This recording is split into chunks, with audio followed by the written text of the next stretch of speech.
Today we're going to do a good old-fashioned mid-year check-in. I'm flipping through my MakseLife planner, which is comically chunky now, taking a look at the word of the year, evolve, and how it's been showing up or hiding in every area of life. So let's jump in.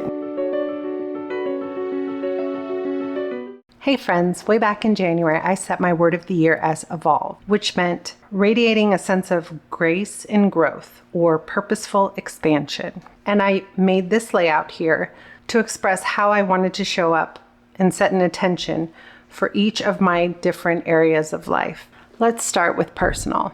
My goal for personal was to evolve with attention, which means to nurture balance and intention through self-care and creativity. The personal category is where I've seen the most beautiful kind of slow growth, the kind you don't always notice until you pause. For reading, I set a loose goal, hoping to make space for books again, and somehow I'm already ahead of my Goodreads target. Audiobooks during chores and quiet time reading before bed have been my jam. Creatively, I've been dabbling in digital art, sticker layouts, and even revisited my coloring books. I'm learning to recharge not just by resting, but by creating something just for the joy of it, whether it's doodling or solving a brain-teasing puzzle. And let's talk capsule wardrobe. What a game changer. Before we moved, I did the big clothing audit, and I've been living almost exclusively since that capsule ever since. It's made getting dressed feel fun again. That said, as I shift my workout routine this next season, I'm hoping to introduce a few cute, comfy pieces that can pull a double duty. Less Pilates princess and more confident casual cuteness. For fun, I wanted to evolve with play, which means allow playfulness to transform your perspective. Fun has taken a low-key, cozy vibe this year, and honestly, I'm into it. Our seasonal bucket lists have been surprisingly effective at keeping us playful. From silly holidays, hello National Donut Day, to DIY family game nights, we've kept joy on the agenda. We changed things up for summer this year, trying different camps and carving out time for impromptu adventures. Our Girl Scout camping trip was a highlight. S'mores and so many laughs. June also gave us a few fun local weekend adventures. Nothing fancy, just some fresh air and good vibe. Our new home has been its own kind of fun too. The neighborhood is warm and welcoming, and we've had some spontaneous hangouts that feel like a hug from the universe. As for local eats, it's been a journey. We've kissed a few culinary frogs and found a couple of meh spots, but we're still on the hunt for a kind of hole-in-the-wall joint that makes you want to become a regular. In work and learning, my goal was to evolve my hustle, exploring creativity while maintaining alignment with my goals and my boundaries. This section has been a mixed bag of mild chaos. I'm proud to say my daily priorities practice is going strong. Having a dedicated planner to keep my swirling thoughts in one spot has been a sanity saver. I've also leaned hard into batching, which has helped me stay in flow and avoid the dreaded context switch spiral. Where I've dropped the ball a bit, stretch goals. I had big dreams for inspiration boards and a fresh boost file of ideas, but life and moving boxes got in the way. That's now a Q3 priority, revive the creative sandbox. As for skill building, this one got lost in the shuffle. I dabbled in ClickUp for digital planning. It's got a lot of bells and whistles, but I do miss Trello simplicity. I'm still debating whether to upgrade my Trello or stick with the new setup over in ClickUp. To be determined.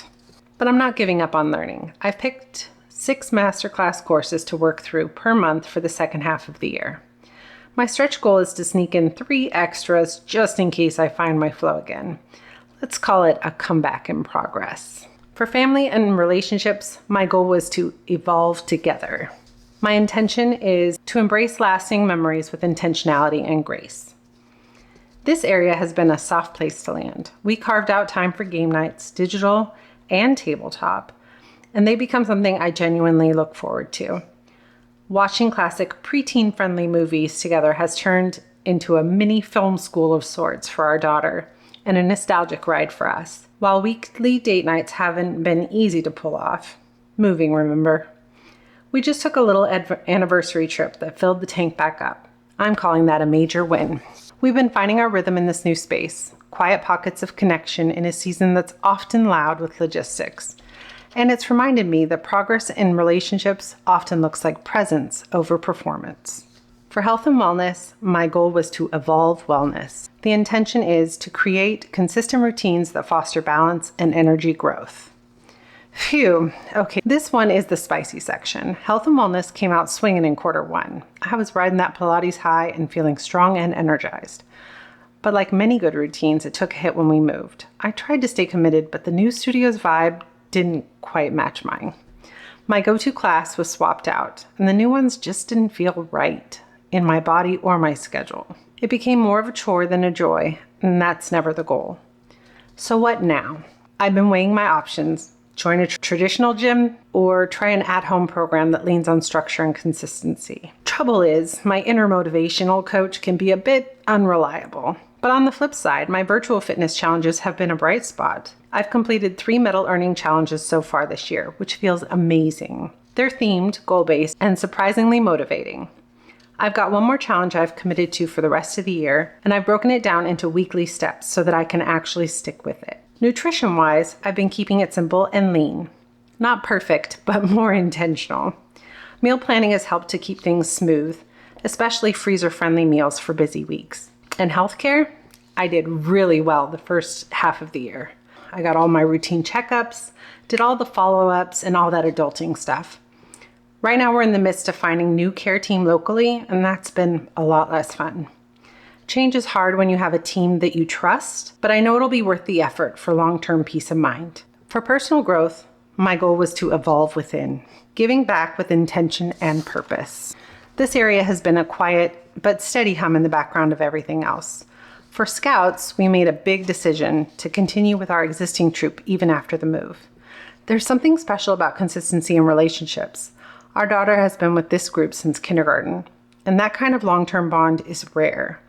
We meet just once a month, so staying on as a leader feels doable, even with all the other things on my plate. I am proud to say our troop has completed all the components of the Bronze Award. This project has been such a meaningful milestone, not just for the girls, but for the adults too. Watching these kids plan, organize, and bring something beautiful into the world for others has filled my heart in ways I didn't expect.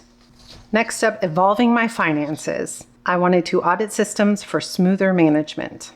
Money management. Never the flashiest category, but definitely one of the most satisfying when things are working. This year, I committed to doing regular audits of our subscriptions, bills, and financial routines. And wow, it's paid off. Literally. We canceled a bunch of sneaky streaming services. Who knew we were subscribed to that many?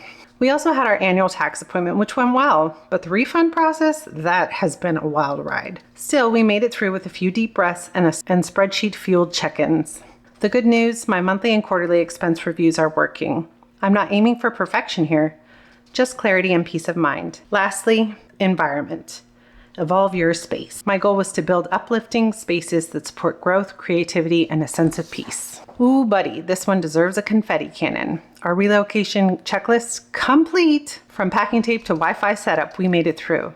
Even though moving is a beast, I'm so proud of how we handled it. We did a massive declutter before the move, but honestly, it does feel amazing to start fresh. Now that we're settled in, we're focusing on establishing systems, cleaning routines, maintenance tasks, little things that make the space feel like ours.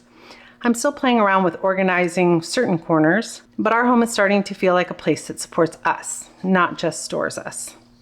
Car care is also on point, checkups, tire rotations, the works. I've been leaning into this idea that my environment isn't just about decor or aesthetics, it's about creating rhythms that make the day feel smoother. And that's a work in progress, but definitely evolving. Phew, that was a lot, but wow, does it feel good to say it all out loud. Sitting down for this check-in has reminded me that even when life feels messy or uncertain, there's usually more progress than we give ourselves credit for. When 2025 began, I felt foggy, unsure of what was coming, and very low in energy. But this halfway moment has given me perspective I didn't know I needed. My word of the year, evolve, hasn't just stuck. It's shown up in small, steady ways that have carried me through. I'd love to know, what was your word of the year for 2025? And now that we're 6 months in, does it still fit? Does it need a refresh? Or has it evolved into something better? For me, I've been pairing my word with seasonal themes like evolve your space in Q2, which nailed it if I do say so myself. For Q3, I'm toying with evolve your routines or healthy routines. We'll workshop it together and I'll share what I settle on in the next few videos. Coming up in the next few weeks, there will be a fun new family planner layout, some summary stickers and monthly spreads, and maybe even a behind-the-scenes peek at how I use planning to reset my mindset. I'm so grateful to have you here with me. Your presence and encouragement help me stay focused and accountable, and that means the world. If you like this video, please give it a thumbs up. It truly helps. And if you're new here and haven't subscribed, I'd love to have you along for the journey. Here's to the second half of 2025. May it be filled with baby steps that build into something beautiful. Bye for now.